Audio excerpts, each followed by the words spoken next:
Give Pastor Jacob a warm welcome as he comes today. Hallelujah. Welcome back to Haverhill. Thanks, Pastor Rick. Good morning, church. I love you, as always. Doesn't get old. I'm so thrilled to be back with you this morning. It's been a while.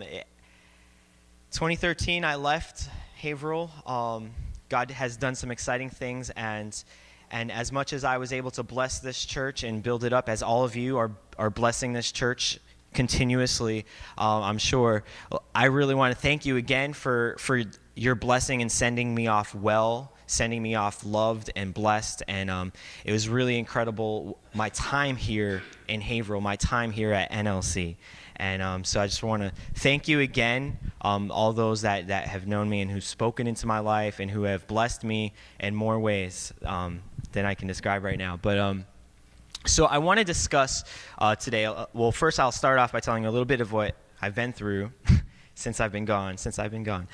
So when I left in June, that June I actually, through like some miraculous story, it's a long story, but God actually brought me to my biological father for the first time in my life. And so when you sent me off, I actually went to Indiana where I met my birth father for the first time, and there he is, Eric. And so you'll notice I actually took his name as my last name because I had a lot of identity issues growing up as a child, and that was a tangible thing that I could do that could give me a physical representation of closure, which helped me for the Lord to heal me, and that's why now I'm Jacob Luckhart and not Jacob Bodice. So that's what happened there. Met him in 2013, and then the following year, next slide, we got married, my wife and I. So and I really want to thank you again for your prayers and your support. So we got married in 2014. During this time, I worked a few different jobs, some blue-collar jobs, some physical labor, some working with power tools, working like lifting heavy objects and all that jazz. And I did some white-collar jobs, working in the office, working with recruiting people, and now I'm in purchasing. I actually do business with China and Spain, and it's like crazy. But like, so I had a lot of world experience in a short period of time, interacting with lots of different types of people, and I know that the Lord is going to use that time to really further my ministry in the future. And the next slide. So this is my dad, Val. This is the one that raised me since I was an infant, really. And so this year, actually, he went home to be with the Lord. So that was in January. And so, yeah, so I had to come up here for that. And you might have seen me earlier this year because of the aftermath of this. And you know, I called Pastor Rick and I told him our situation, and New Life helped me again when I really needed the support. So I want to thank you for those that don't know, but the church has helped me in that time, and it was really needed. So yeah, this is the past 3.5 years. This is my life, how things have been going for me. Had a lot of ups and downs, a lot of challenges, and the whole time I'm wrestling with my call, because I haven't been in ministry the way I was at New Life. You know, I kind of grew into myself here, and kind of a position kind of formed around who I was in my relationship to the church, and I became assistant pastor for a season, and it felt great to be so young and to be recognized by you know, a man of God of Pastor Rick's caliber who believed in me and trusted me. And then I went out to New Jersey, and no one talks like that, by the way.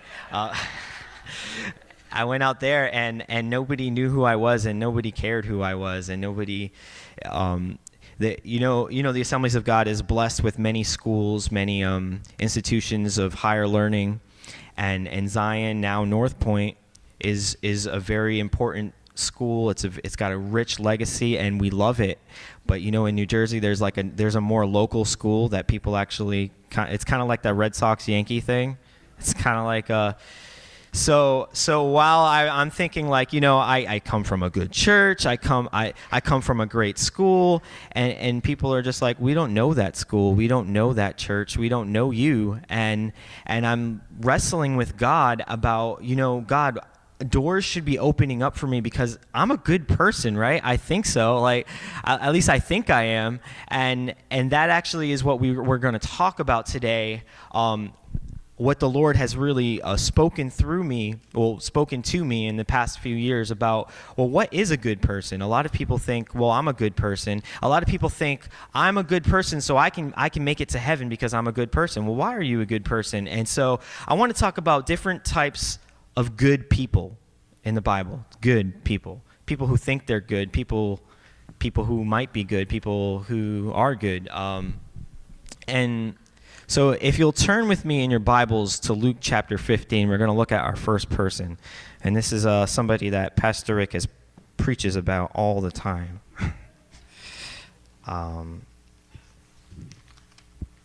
So I'll be reading from the ESV. It's my version of choice. So I actually want to talk about the prodigal brother. We always talk about the prodigal son. So there was a man who had 2 sons. The younger of them said to his father, "Father, give me the share of property that is coming to me." And he divided his property between them. Not many days later, the younger son gathered all that he had and took a journey into a far country. And there he squandered his property in reckless living. Now I want to paraphrase a little bit of what's going on in the next few verses, since the first son is not the main character today. So this son, he squandered everything he had, and he has nothing. He has to work in a pig house. It's disgusting. It's humiliating. And he comes to his senses and he goes, I can go back to my father, and my father can hire me to work for him as a hired servant, and that would be better than where I'm at. He goes back to his father. His father opens his arm, embraces him, welcomes him back as a son, and they rejoice, they celebrate. And let's go to the next slide. Now, starting at verse 25. Now his older son was in the field, and as he came and drew near to the house, he heard music and dancing, and he called some of his servants and asked what these things meant. And he said to him, "Your brother has come, and your father has killed the fattened calf, because he has received him back safe and sound." But he was angry and refused to go in. His father came out and entreated him, but he answered his father, "Look, these many years I have served you, and I never disobeyed your commands, yet you never gave me a young goat that I might celebrate with my friends. But when this son of yours came, who has devoured your property with prostitutes, you killed the fattened calf for him." And he said to him, "Son, you are always with me, and all that is mine is yours. It was fitting to celebrate and be glad, for this your brother was dead and is alive. He was lost and is found." The prodigal brother, he's what most people would call a good person, because he did the right thing. In fact, he was intent on doing the right thing. And so that, by that definition, he is a good person, because notice that he said he served his father all those years and he never disobeyed. He always did the right thing. And these past few years, I found myself trying just to do the right thing for the sake of doing the right thing, meeting the right people, filling my schedule, doing everything I was qualified to do, just showing that I want to serve, trying to do something just for the sake of doing the right thing. But there's a problem with this type of mentality. You see, the prodigal brother, he did not know his father's heart. He spent all this time with his father. He spent all this time serving him, doing everything for his father, that he didn't understand the anguish, the agony that his father felt over his brother. So when his brother returns, his immediate response is, "Why is my father happy? Why is my father not angered? Why does he accept him? Why does he not turn him away? Because he didn't understand his father. Like many children, we think we know better than our parents, right? He didn't understand a father's love, but he could have understood that love. He could have developed a real relationship with his father. It's funny how he was so close and he was the good son, but he didn't understand what his father was going through, and he didn't care about his father's experiences, and he thought he knew better than his father than to accept the lost son, the prodigal son. He thought he knew better. And secondly, he never shared himself with his father. Did you hear what he said there? I've been serving you all these years, and you've never killed a fattened calf for me that I could celebrate with my friends. Well, excuse me, young man, but your father's not a mind reader. So you know what happened actually is he ignored his own dreams, he ignored his own desires in the name of being a good son. He ignored them, and that's an unhealthy way to live. Just ignoring the things that he wanted, not talking about them, not having a relationship with his father, not introducing them. So how could his father give him a celebration or do things with him that he wanted to do if he never shared those things with him? So all the while he's ignoring his dreams, he actually is growing bitter. He's growing bitter towards his father. He's actually beginning to hate his life decisions, his life choices. I've been a good son, but what has it gotten me? What has it gotten me? He's starting to think this way, and it's this mentality that makes him unaccepting of his brother who is now returned. And so he blamed his father for not receiving things that he wanted, but it doesn't really seem like he actually had that relationship with his father. And he never took the time to enjoy his life. His father says, all this time you have been with me. You had me. Everything that I have, the father said, is yours. But now your brother has come back. This is a time to rejoice. So yeah, he was a good guy, but he didn't actually enjoy the relationship that he could have had with his father. He didn't enjoy, after spending my entire life not knowing my birth father, and after losing my father that raised me, I understand personally how important a father is in someone's life and how to appreciate a father. But the prodigal brother did not understand his place with the father. And the father, if you didn't understand the story, is representative of God. The father is representative of God. But the prodigal brother didn't take that relationship too seriously. He had all these blessings, and instead of living life and actually walking in those blessings and enjoying those blessings, he grew bitter, and he didn't talk about well that calf right there would make a great prime rib. He didn't talk about like, oh, we could have a party with that calf over there. He just herded them. He herded the sheep. He did all this stuff. He took care of the property. He did all these things for his father. He didn't actually think to enjoy everything. At the beginning of the story, the father divided all the property between both sons. He had just as much right as the other son had right, but he didn't actually walk in that right. He didn't actually enjoy it. He spent his whole life bitter, not enjoying life, not enjoying his father, not enjoying God. And that's the first, that's a good person. That's in so many people's eyes, that's what a good person is. They do the right thing, even though on the inside of their heart, they're growing bitter, they're growing distressed, they're getting angry, and they're just a time bomb ready to explode at any given second because their heart is not doing the right things for the right reasons.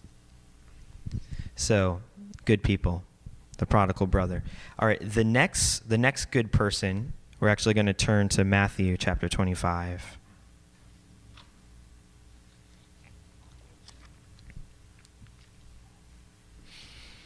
And it's up on the screen. Oh, it's hard to read the subtitle. Okay, so the next good person, I'm going to call him the slothful servant. Doesn't that sound like a great guy? So, starting at verse 14. For it, being the kingdom of heaven, for the kingdom of God, will be like a man going on a journey who called his servants and entrusted them to his property. To one he gave 5 talents, to another 2, to another 1, to each according to his ability. Then he went away. He who had received the 5 talents went at once and traded with them, and he made 5 talents more. So also he who had the 2 talents made 2 talents more. But he who had received the 1 talent went and dug in the ground and hid his master's money. Now after a long time the masters of those servants came and settled accounts with them. And he who had received the 5 talents came forth with bringing 5 talents more, saying, Master, you delivered me 5 talents. Here I have made 5 talents more. His master said to him, Well done, good and faithful servant. You have been faithful over a little. I will set you over much. Enter into the joy of your master. And he also who had the 2 talents came forward, saying, Master, you delivered to me 2 talents. Here I have made 2 talents more. His master said to him, Well done, good and faithful servant. You have been faithful over a little. I will set you over much. Enter into the joy of your master. He also who had received the 1 talent came forward, saying, Master, I knew you to be a hard man, reaping where you did not sow, and gathering where you scattered no seed. So I was afraid, and I went and hid your talent in the ground. Here, have what is yours. But his master answered him, You wicked and slothful servant. You knew that I reap where I have not sown, and gathered where I scattered no seed. Then you ought to have invested my money with the bankers, and at my coming I should have received what was mine with interest. So take the talent away from him and give it to him who has 10 talents. For to everyone who has will more be given, and he will have an abundance. But from the one who has not, even what he has will be taken away. And cast the worthless servant into the outer darkness, into that place where there'll be weeping and gnashing of teeth. Whew, that's a mouthful. So this guy, the slothful servant, why am I calling him a good person? Well, because he's in fear of doing the wrong thing. He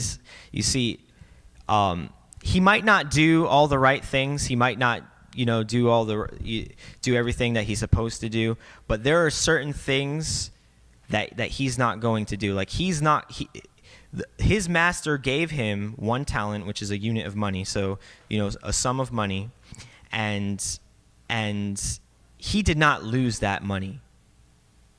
He was trusted with this money, and he could be trusted to keep it and return it. And so in so many people's eyes, especially in the world, he would be considered a good person because he respected his master's treasure. He respected his property, and he returned it as is, in good condition, maybe a little dirty. Well, in so many instances, people feel like, well, as long as I'm not doing this or that, as long as I'm, I may not be the perfect husband.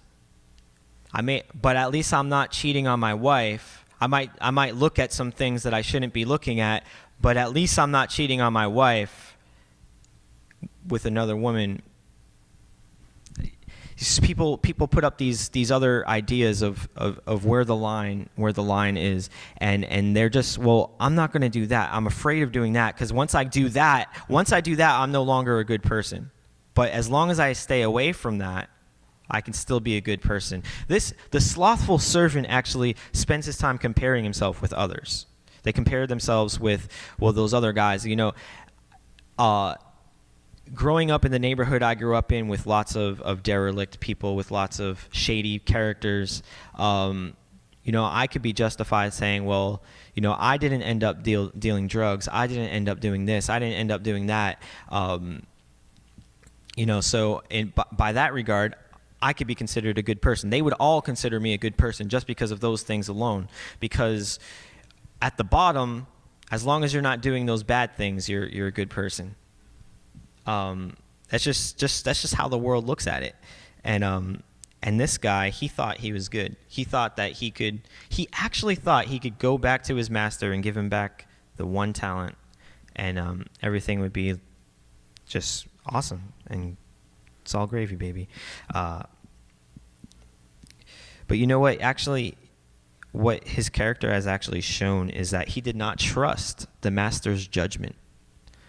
See, the master considered all of his servants, and he considered, well, this one I'm going to give 5 talents, and this one I'm going to give 2 talents, and this one I'm going to give 1 talent. And the master believed that the person with 5 could handle 5, and the person with 2 could handle 2, and the person with 1 could handle 1.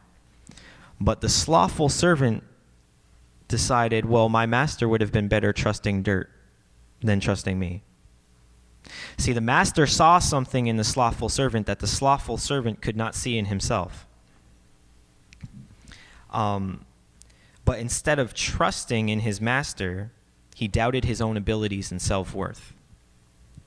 And he redefined what a good person was to, as long as I don't lose this 1 talent, then I'll be okay.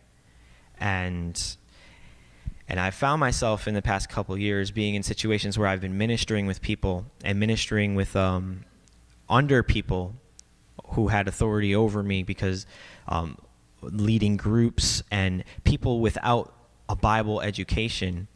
And so I would be in a room with someone, and I would actually be so afraid to steal their thunder, because I've been trained.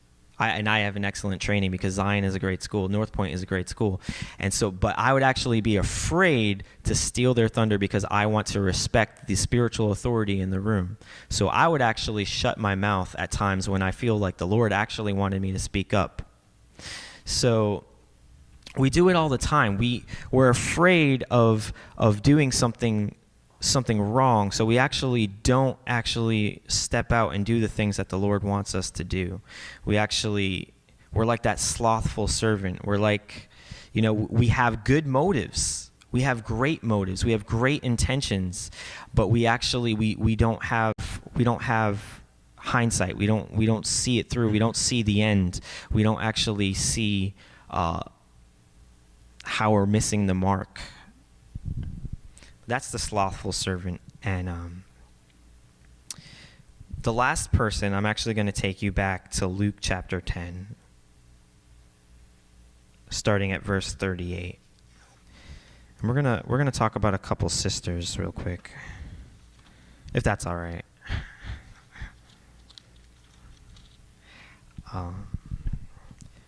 When you get there, just give me an amen. Luke chapter 10. All right. All right. So now, verse 38. Now, as they went on their way, Jesus entered a village, and a woman named Martha welcomed him into her house. And she had a sister called Mary, who sat at the Lord's feet and listened to his teaching. But Martha was distracted with much serving, and she went up to him and said, "Lord, do you not care that my sister has left me to serve alone? Tell her then to help me." But the Lord answered her, "Martha, Martha, you are anxious and troubled about many things, but one thing is necessary. Mary has chosen the good portion, which will not be taken away from her." The third good person is the sitting sister. Her name was Mary, and in the eyes of her sister Martha, Mary was not a good person. Mary was a lazy, good-for-nothing sister that when Jesus leaves is going to get a piece of Martha's mind. And But Mary didn't concern herself with trivial things. See, Martha had all Jesus and his company, his friend, his disciples, his entourage at her home. And so they walk in the door, she offers them, a cold drink. Well, you get it. Like, you have company over, you serve your house guests. Okay, so it's been a few minutes. They've all had their refreshments. They've all sat down. They've got comfortable. They went to the bathroom already. Everything is all in order. They got their room set up. But Martha keeps thinking of things that her guests need. She keeps thinking about, well, we got to do this, we got to do that. You ever been to someone's house and they just keep serving you, they keep giving you things, they keep wanting to do things for you, and you're like, all right, it's okay, I'm good, I'm comfortable. Well, Martha had just an incessant need to keep serving and serving and serving, but Mary understood, well, everybody's good, I'm just going to sit down with Jesus. And so her quality is that she's in love with Jesus. She's in love with Jesus. So the first person being trying to do the right thing, the second person not doing the bad things, and then the third person just being in love with Jesus. Isn't that beautiful? Do you know that Mary actually in another place in the scriptures is actually will pour out a jar of expensive ointment and fragrances on Jesus' feet right before the crucifixion, and that fragrances, that perfume, was actually worth a year's wage. It was worth that much, but she poured it out on Jesus' feet because she had a heart of worship. She loved the Lord and she worshiped the Lord, and she spent time with the Lord. She sat at his feet. She loved the word. She listened to his words. She loved the Lord. She worshiped the Lord. She listened to the word. And Jesus says that she chose the good portion. It won't be taken away from her. She had eternal things in mind. Now, you can spend your whole life, you can do all the right things, but if you don't have that relationship with God, if you're not doing the right things out of a real relationship with God, then you're going to grow bitter. You're not going to feel fulfilled in life. You're going to feel like you've been cheapened out. You're going to feel like you didn't get what you deserve. You're going to feel separated from God, and it's not going to turn out well for you. So that's the first type of good person, the prodigal brother type. And then you got the slothful servant. And as long as they don't cross that line, as long as they don't lose it all, then they're good. But really, they never step out into what God has called them to do. They never go forward. They stay still. They never grow. Aren't you glad that you're at a church where people grow? I shouldn't see any slothful servants today, because everyone grows here. But the slothful servant doesn't grow. At one point in their life was solid. It was beautiful. It was good. But they never went beyond that. And it's just like a doctor. When you bring your child to a doctor when they're an infant, they're a certain weight, they're a certain, they have all these different characteristics, and then they get a little bit older, and they should be growing, they should be getting heavier, they should be getting stronger, they should, mentally, they should be getting smarter, they should begin to get things in order. But when you progress in years, but you don't progress physically or mentally, then the doctor says there's a problem.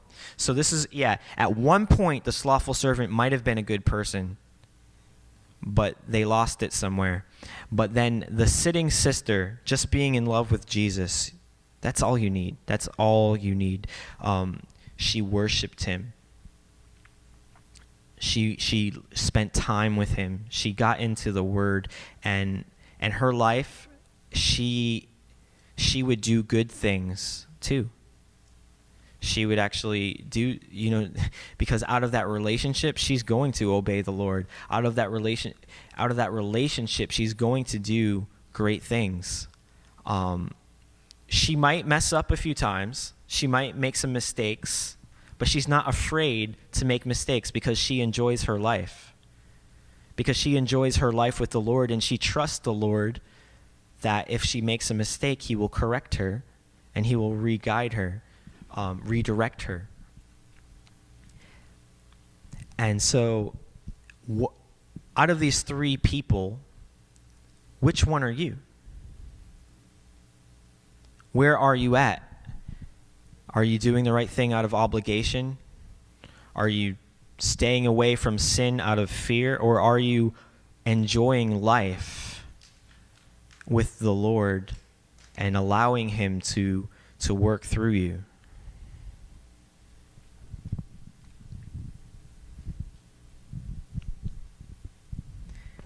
These past few years, being out of my element, being out of my comfort zone, out of where people knew me, where people loved me, have been difficult, and I have been finding it hard to just enjoy life and let the Lord direct my steps.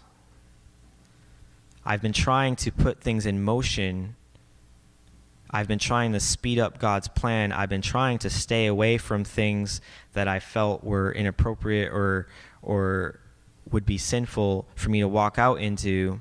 I've been afraid of doing things, trying to be that good person, trying to be who I thought the Lord wanted me to be, but at all the same time, I've been with the Father, and he's been blessing me in my family. He has been blessing me at my job. He has been blessing me even as I serve in the church, but I haven't actually taken the time to enjoy that blessing. I have been thinking about, well, I should be somewhere, like when I was at New Life. I should be in that direction. I should be doing something like that. I've been not enjoying my life. But the Lord is calling us to enjoy life, not just to be robots doing things. We're human beings, not human doings. You ever notice that? Or maybe you don't fit into any of these categories. Maybe you're not a good person. Maybe you're not trying to do the right thing, and maybe you're not trying to stay away from the bad thing, and maybe you're not in love with Jesus. Maybe you're just doing your own thing. Like the young people say today, I'm gonna do me. I'm gonna do me. Well, it's not too late to begin a relationship with Jesus, and whatever it is that you've done in the past, whatever it is, if we confess, if he is faithful to forgive us, he is faithful to receive us, and he'll love us, and we can have a relationship with him. So the whole crux of this message is really just to develop a relationship with God. And when you have that relationship, only then will you, in God's eyes, be a good person. And I'm going to invite you back, Pastor Rick.